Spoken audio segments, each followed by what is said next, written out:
Bora, Fiel, para as últimas informações com o Rodrigo Vessone falando sobre a troca de mando de campo entre Corinthians e Santos. O Corinthians que vai jogar na Vila Belmiro e o Santos na Neoquímica Arena na semana da final da Supercopa. E também muito análise de Corinthians e São Paulo que se enfrentam nesse domingo. Já deixa seu palpite, deixa o seu like, se inscreva no canal para você não perder nada do Timão, nenhuma informação, todas as mais relações. Bora pro vídeo. Fala galera, tudo bem? Esse vídeo é para quem trata a Supercopa do Brasil como prioridade, que vê toda essa mobilização do torcedor do Corinthians, das organizadas, que sabe também que é um título nacional, um troféu que você pode levantar e que o ano passado valeu aí quase 12 milhões de reais, talvez aumente agora, ok? Dito isso, quero dizer que a decisão da diretoria de colocar o jogo na Vila Belmiro para que o time possa ter um dia a mais de preparação, porque se fosse jogar em São Paulo, pode ser no Pacaembu, pode ser em qualquer outro lugar, não ia poder, porque já tem um jogo do São Paulo contra o Flamengo em São Paulo e a polícia não deixa dois jogos na mesma cidade, na mesma noite. A decisão para mim é correta. Se a torcida está mobilizada, se é um troféu nacional contra o adversário de atual campeão brasileiro, atual campeão da Libertadores, o adversário que tem mais dinheiro, que tem um ótimo time, se você não se mobilizar e cuidar de mínimos detalhes, você não tem chance de ganhar esse troféu e não tem como ganhar desse adversário. Então, para mim, a diretoria está correta, ela faz o certo ao trazer o jogo para quarta-feira, mesmo que seja na Vila Belmiro, e aí, claro, teve que ceder também a Neoquímica Arena para o Santos, enfim, faz parte do acordo, para mobilizar. Então, a diretoria fez a sua parte, os jogadores vão ter que fazer a sua parte de mobilização e o torcedor vem fazendo a sua parte. Você tá comigo nessa ou não, hein? Você gostou no final da troca para Vila, ceder a Neoquímica Arena, pensando em dar um dia mais de descanso para que os jogadores possam ter a mesma condição física ali do que o Flamengo, que vai estrear na quarta-feira pelo Brasileirão? O que você pensa, hein? Amanhã tem clássico pelo Campeonato Paulista, mais um já nessas primeiras rodadas. Amanhã tem Corinthians e São Paulo. A Lili Nascimento traz as informações pra gente. Fala, Lili. Preparação total para o clássico de domingo. Tem Majestoso. Será o primeiro clássico do ano para o Corinthians e também para o São Paulo. O Timão deve iniciar esse jogo aí com os principais titulares que ficaram no banco na partida contra o Red Bull Bragantino. Yuri Alberto, Carrilho, Mateuzinho, Matheus Bidu, até mesmo Gustavo Henrique. É que o técnico Dorival Júnior vem colocando os jogadores e reservas por conta do pouco tempo de recuperação que o Corinthians teve. Fez o último jogo no dia 21 de dezembro, final da Copa do Brasil.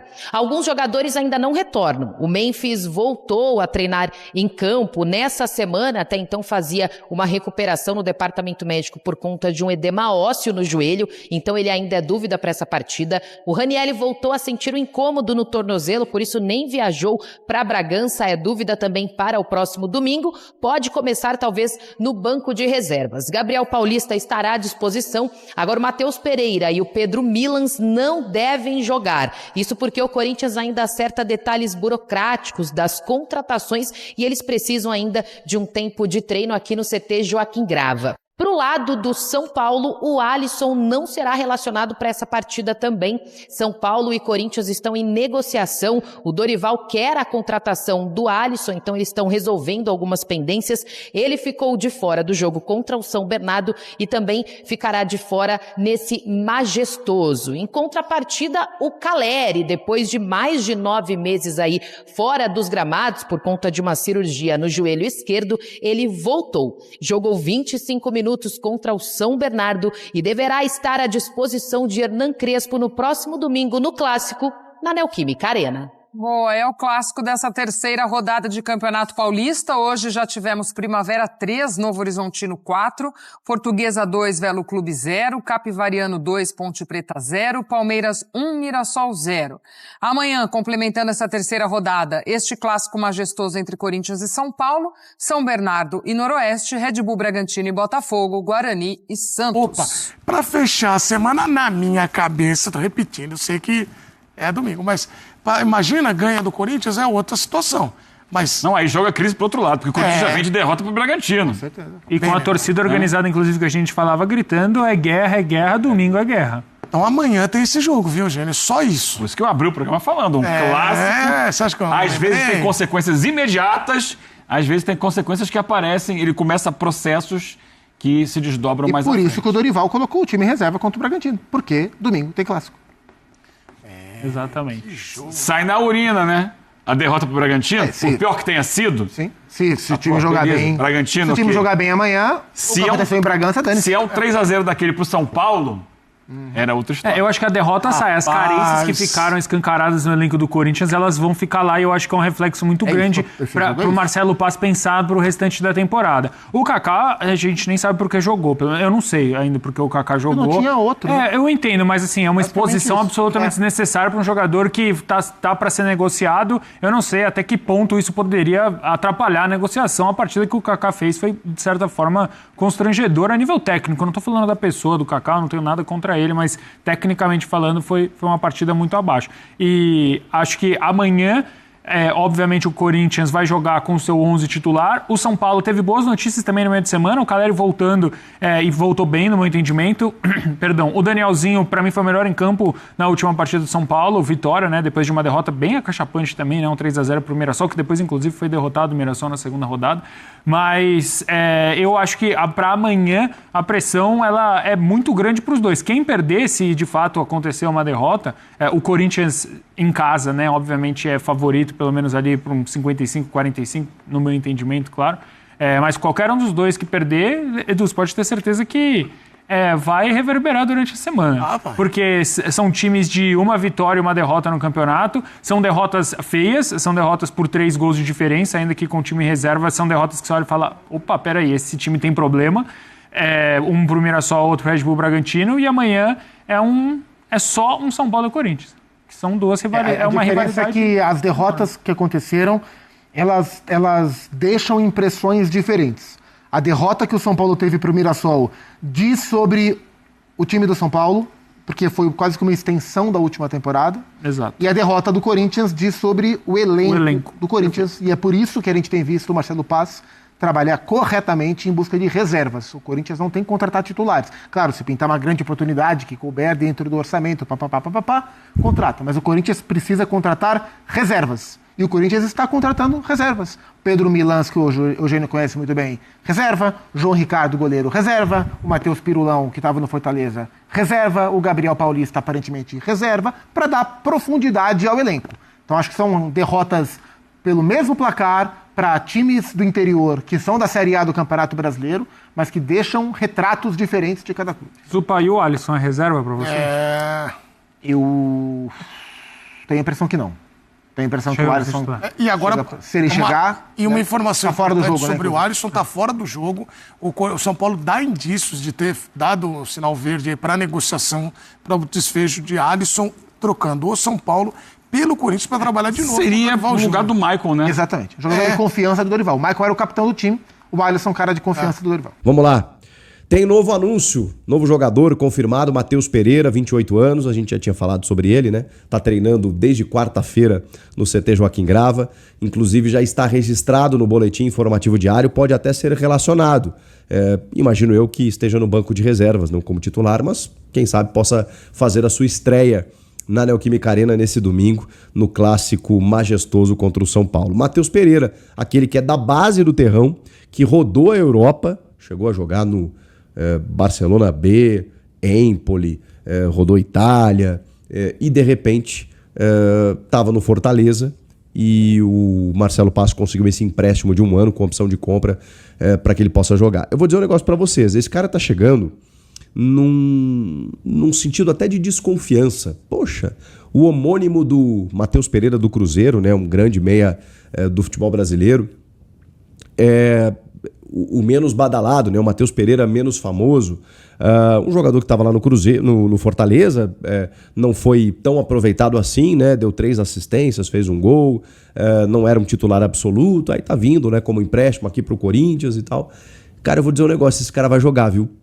Eu acertei sobre André Carrilho. Ele não está numa fase muito boa, teve uma lesão grave recente e tal, mas o Carrilho, quando chegou muito bem, né? Cara, eu tô desconfiado. E é muito mais uma sensação do que necessariamente uma informação, né? Não tem como a gente saber. Muitas vezes o cara troca de ares, joga bem, joga mal, o cara, às vezes, a camisa pesa, aquela coisa toda. No caso dele, o cara já sabe o que é ser Corinthians, né? Ele é surgido, nascido, criado no terrão. No terrão, entre aspas, né? Porque não é mais terrão. Foi jogador da Copinha de 2016. Né? 2017 o Corinthians ganha. Eu acho que ele não estava naquele time mais. De qualquer forma, é um jogador das categorias de base. Sabe o que é o Corinthians. E vai jogar bem, tá?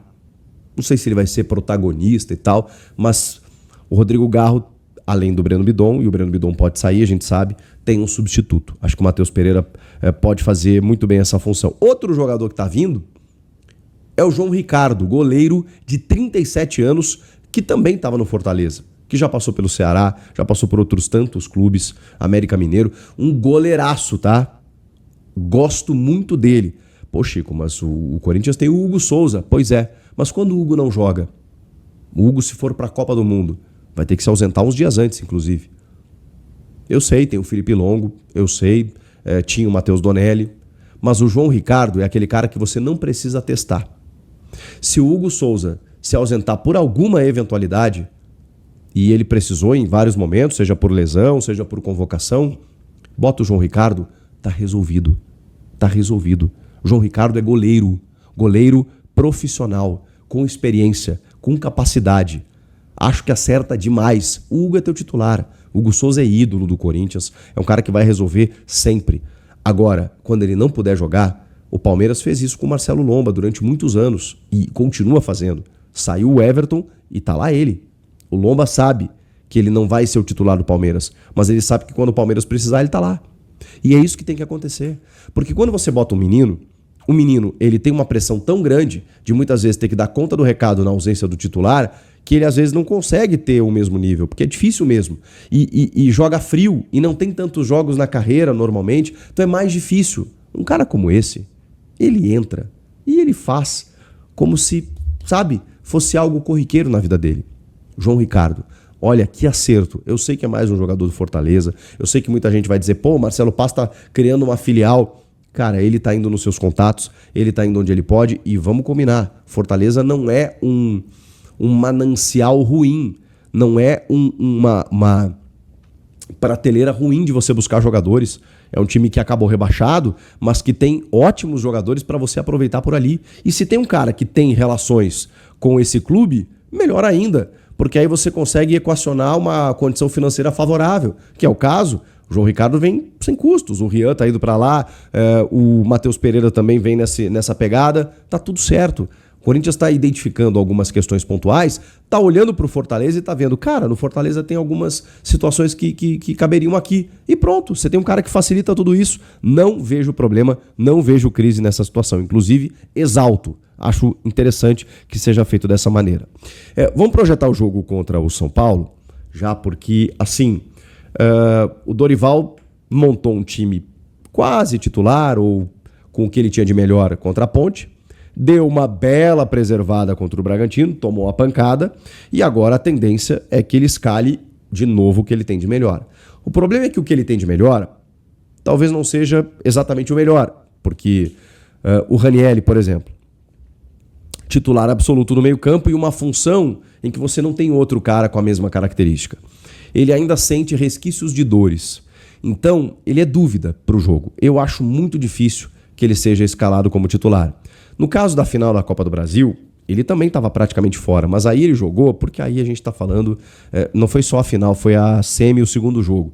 A gente está falando de jogos decisivos ali, reta final, o cara vai no sacrifício, dá uma infiltrada e pronto. Não é o caso agora, não tem essa necessidade. Então, fosse uma final de campeonato, talvez o Ranieri jogasse. Como não é, mesmo sendo um clássico, eu acho que ele não começa, a menos que ele esteja 80%, 90%, e aí talvez ele jogue alguns minutos. O Memphis, cara, ainda segue de fora, ainda segue trabalhando, cuidando, né? Voltou às atividades essa semana.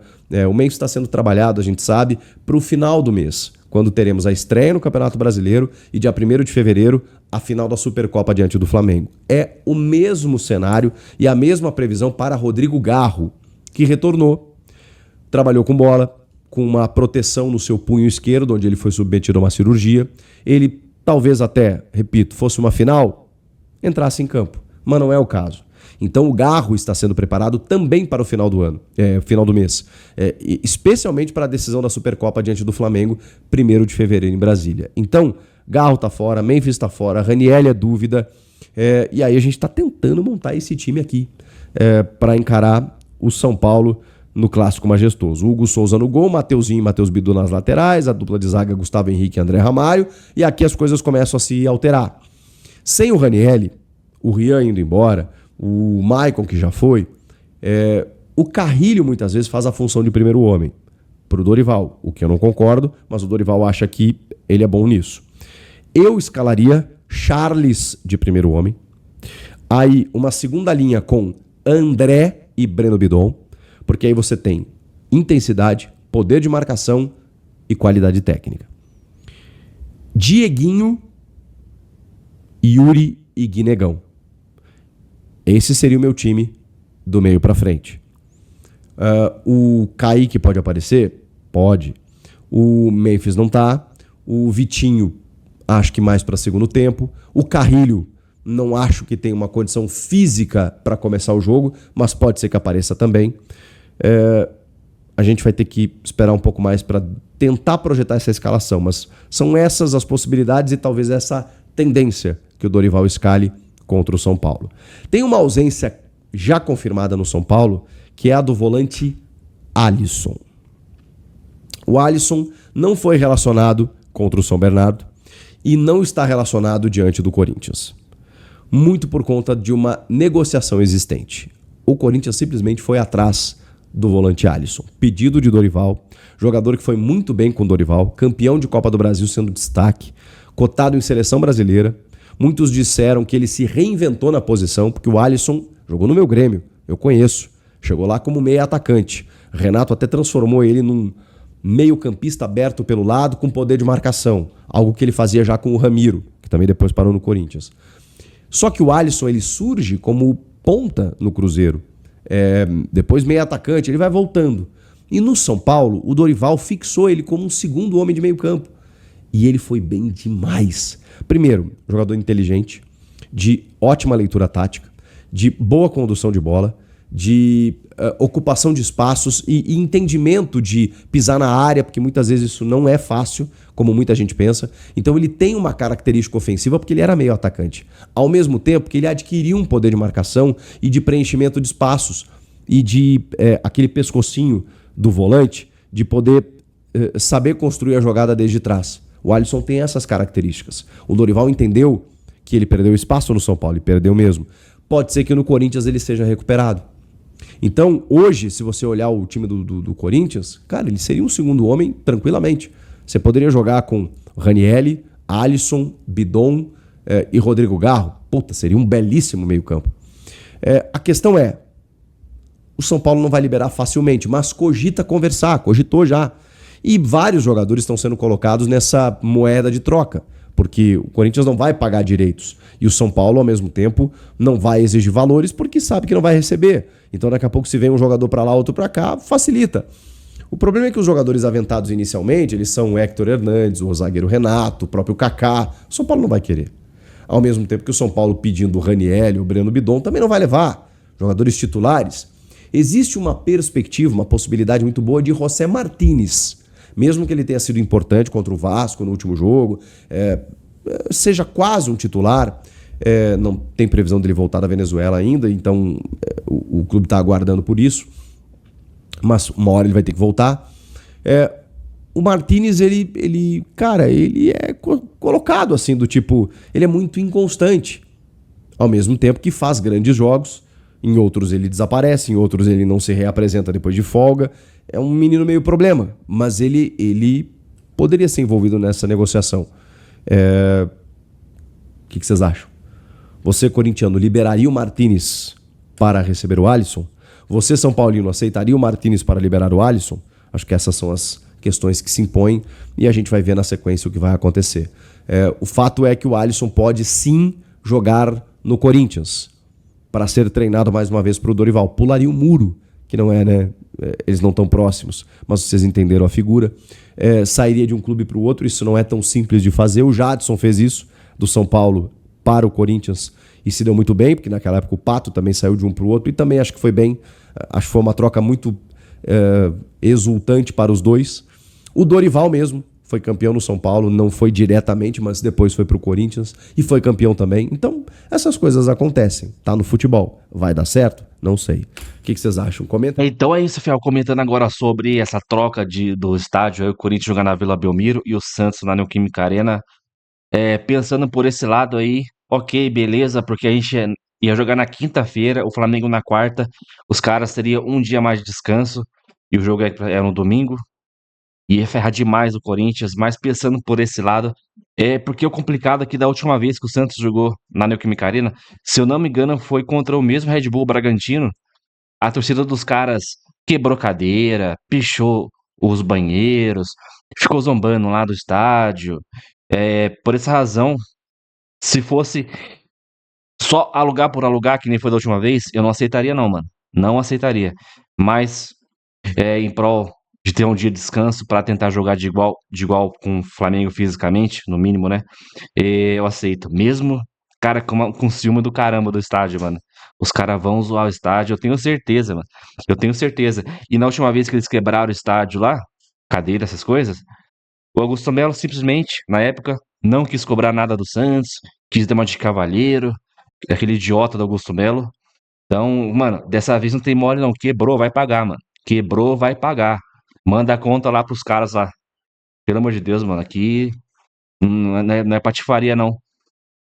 E eu espero também que a torcida do Corinthians não zoe o estádio dos caras, né? De quebrar coisa lá também. Então, bom negócio. Se também o Corinthians receber uma grana, né?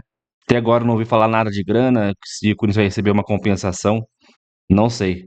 Comenta aí se você gostou dessa troca. Deixa o seu like e já deixa seu palpite pro jogo de amanhã, Corinthians e São Paulo em casa. Eu já falei 3-1 Coringão, hein? Comenta aí, deixa o seu like e até o próximo. Valeu, é nóis.